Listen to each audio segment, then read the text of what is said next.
How's it going? Kathy and I are here today to talk about Grade 3, Unit 7.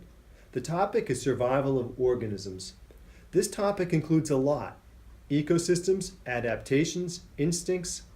The science content and the standards we're talking about concerns how variations of characteristics of animals within the same species provides advantages in survival. The standard requires students to construct an argument with evidence that in a particular environment, some organisms can survive well, some survive less well, and some cannot survive. There are also science practice skills covered by these standards. They tie in nicely with the ELA standards.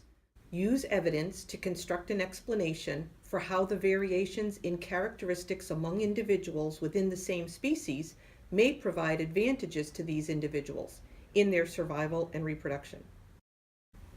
So following the 5E model, we're going to engage our students with a 5-minute video about beavers.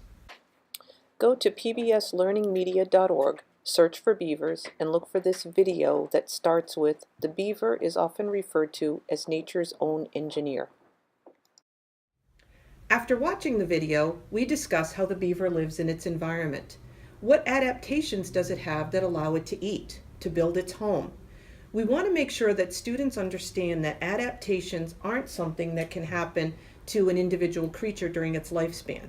We want students to understand that adaptations are inherited from parents. Our next E is explore.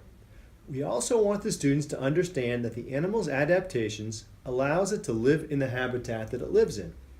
We can talk about why polar bears live in the Arctic and not the rainforest as an example. Have students brainstorm a list of animals and where they live. Then make a 2-column chart. Label one column adaptations and the other column animals. Write the numbers 1 to 6 in each column and have the students call out the names of various animals. Take a vote for the top 6. Ask the students to think creatively as they call out an adaptation that a truly unique or unusual animal might have. Write the 6 most creative adaptations next to the numbers in the adaptations column. Possible examples might be purple dots, green stripes, 2 tongues, pink fur, 5 eyes, long neck. Next, have student partners roll a die. Match the number that comes up on the dice with the name of the animal. Then roll a die again. The number they get corresponds with an adaptation. Repeat this 2 or 3 more times so that the animal has 3 adaptations. Using a variety of art supplies, students can create a picture that depicts their animal with its unusual adaptation. For instance, I'm glad you're a science teacher, Jeff. thank you. If time allows, students could build a model of their animal as well. For instance. So this is when they say, don't quit your day job. No, that's really nice, Jeff. Thank you, very Kathy. nice. Very Thank nice. you. Thank you. The third E is explain. Have the students read Chapter 4 in HSP, where living things are found. Lesson 1 is what are ecosystems. Lesson 2 is what are some types of ecosystems. And Lesson 3 is how do living things survive in ecosystems. This explains a great deal about animals, their habitats, and how they survive.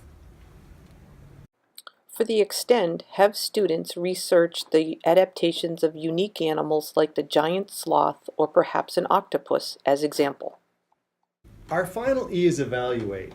Now it's time to look at 3-LS4-3. Construct an argument with evidence that in a particular environment, some organisms can survive well, some can survive less well, and some cannot survive. Now we want you to come back to that explore activity where the students created their unique animal with the crazy adaptations. This is where you're going to link back the adaptations to the environment or the habitat that that animal lives in. The student pairs need to talk and then write about how their created species would do in a particular ecosystem. Students should include in their writing details about the animal's habitat and diet. They should also explain whether their animal is a predator or prey. They might also talk about the animal's behavior.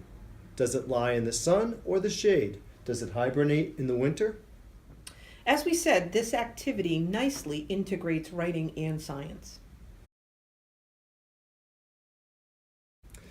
And naturally, science matters.